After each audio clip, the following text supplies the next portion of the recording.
Hello everyone, Void here, coming back at you all to talk about some more Magic the Gathering stuff.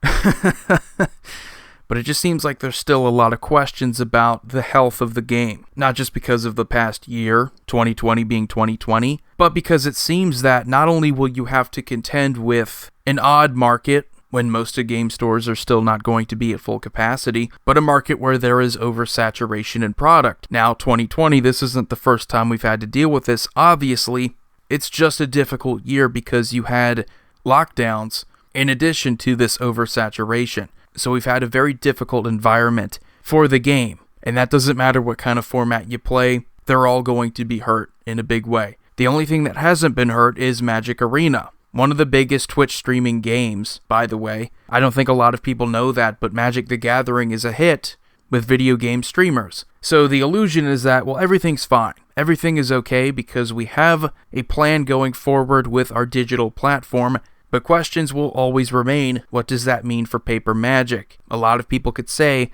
an oversaturation of product isn't so much an oversaturation as much as it is the game growing. It is quite possible that with the growth of the game through Magic Arena, these products were possible, that they were simply adjusting to a larger and larger player base. Now, I'm just going to tell you my own personal beliefs about this. I think that oversaturation and what they're going for now, it's no secret that Commander has pretty much taken over. It's become the most popular format. Nobody cares about Standard anymore. I don't know a single person who plays Standard. They might follow it, but again, that's something more for Magic Arena people. I'm talking about actual paper Magic. Does anybody play paper Standard? I don't know a single person who does. An oversaturation for something like Commander is fantastic because what I'm showing you right here is edhrec.com. I can't tell you how many times I've looked at this website since 2013, but it's been a lot. Just for deck ideas, card ideas, anything that I can do to pass the time, that's what I've done with edhrec.com. edhrec.com has pretty much become a cheat sheet for a lot of people. There was this thing called net decking, and I think it was applied mostly to Standard, but I remember a lot of people complaining about it because that's all you would see in the top 10 is mostly the same deck. And that's usually because people go on the internet, they find a deck that works, they find a deck that is successful one time, and then they copy and paste it, hoping that it will bring them the same success. Commander, it's a lot harder to have net decking in Commander considering it's a singleton format, and the chances that you have the same exact 100 cards are pretty low. It's a lot more common to see maybe the same exact deck in Standard, give or take a couple different lands.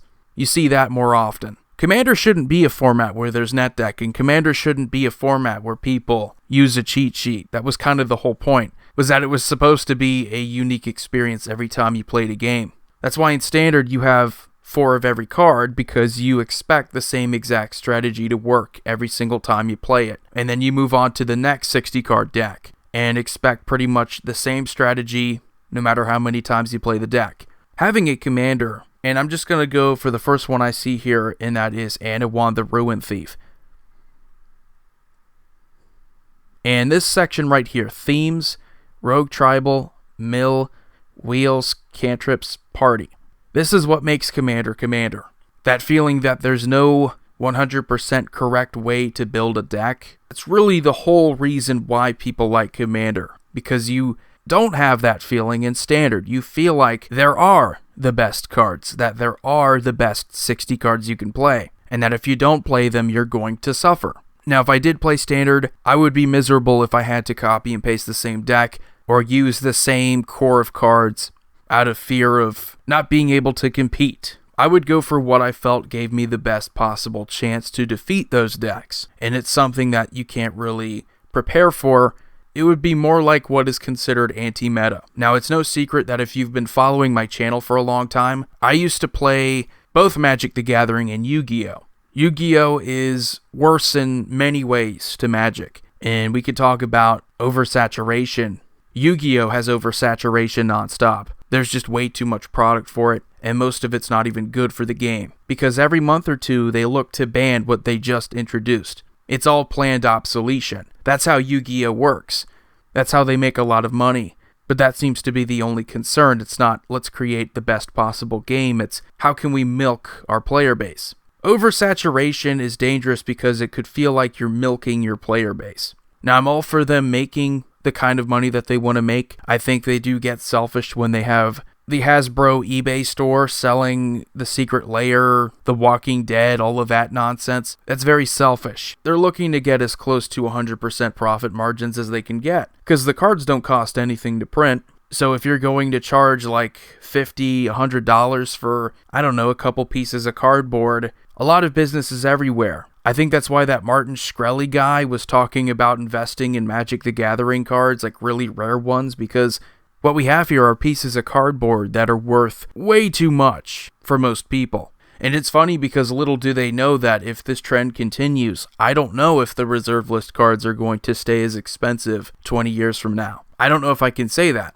What if Paper Magic was to end? What if the end of Paper Magic were to happen? Would the value of the reserve list cards increase or decrease?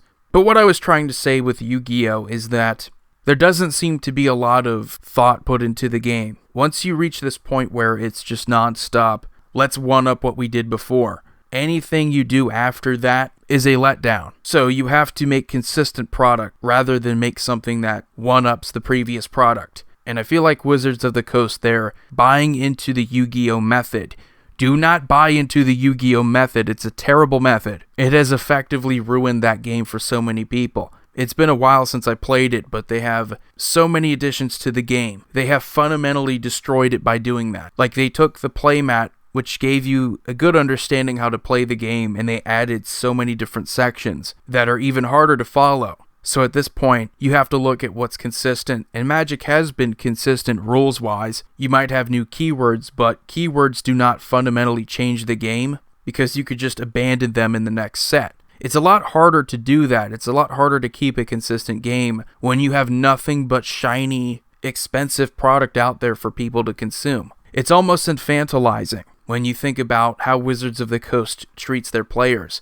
And there's no doubt that if this continues, listen, I like good cards, I like good sets, but the Secret Lair stuff, I know I trolled a lot of people about Secret Lair, and some people thought I was being serious about buying Secret Lair. No, Secret Lair was a mistake. All these collector's editions, secret booster packs, mythic editions, and ultra double masters, and mythic ultra rares, and all that stuff is nonsense. And I've said this before and I'll say it again. Attaching the label collector's item to something doesn't make it a collector's item. It's like the person who calls themselves special. If you have to say to everyone that you're special, you're not really special. It just seems ridiculous to me because the people decide what is a collector's item. You don't just create something and say, this is ultra rare. We've only made 100 of these. Make sure you're one of those 100 people. It's really just a cash grab. Now, the positive side to Oversaturation is that the game itself will be more entertaining. I really do. I think when you have more cards, especially those partner commander options, which we haven't seen here on EDH Rec yet, but I'm assuming we're just a couple weeks away from that. When you see all the different combinations that you can make, it's going to make it harder to net deck. It's going to make it harder to copy and paste the same exact deck and then play it like someone else. And as you can see here with Atraxa Praetor's voice, I cannot tell you how uninterested I am in ever playing another Atraxa deck. That is the advantage to Oversaturation with product. More support for this format is that you don't have to be bombarded with the same exact deck. Expect to see them, no doubt about it, but I see the same exact strategies, the same exact things from a commander that's been dominating the format for 4 years. With partner commanders, it's a lot harder to net deck too because they're more unique. I'm just going to take a look here at the Grixis commander options and prove this. We have 2 partner commander options here. We have Vial Smasher and Kraum. We have Vial Smasher and Ludwig. As you can see here, they're partner commanders. You can look at one of these decks if you want to, but I doubt you're going to feel confident in playing one of these because there's only like 100 decks, even fewer of these partner commander combinations.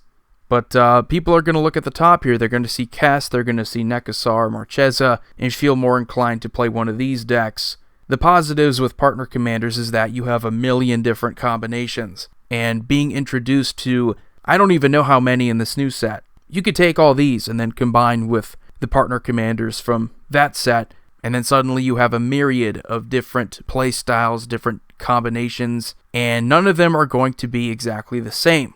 So the net deckers are going to hate this. The people who just take a deck and then they copy and paste it and play the same exact thing as someone else, they're going to hate this, because there's not going to be a one deck solution for everything. You're going to have to be creative. You're going to have to figure out what works for you. And that's what I think is best for the Commander format. So anyway, if you care about the economy, a set like Commander Legends, on top of all the other shiny, big announcements this year, all the big sets this year, while that may not be positive for the economy, for the game's economy, and maybe the overall health of the game, if they continue the trend to become more like Yu-Gi-Oh!, as of right now, Commander is in a fantastic place. And like I've said before, I'm only really in it to have fun. I've never said that I loved the ownership. I've never said that I loved the minds behind Magic the Gathering. I think they can be very flawed. But as long as they keep making fun cards, as long as they keep giving me what I want, I'm going to keep giving them what they want. And that's more of my dollars. But anyway, hope you all enjoyed this video. Void here signing off. See you all next time with some deck techs and more.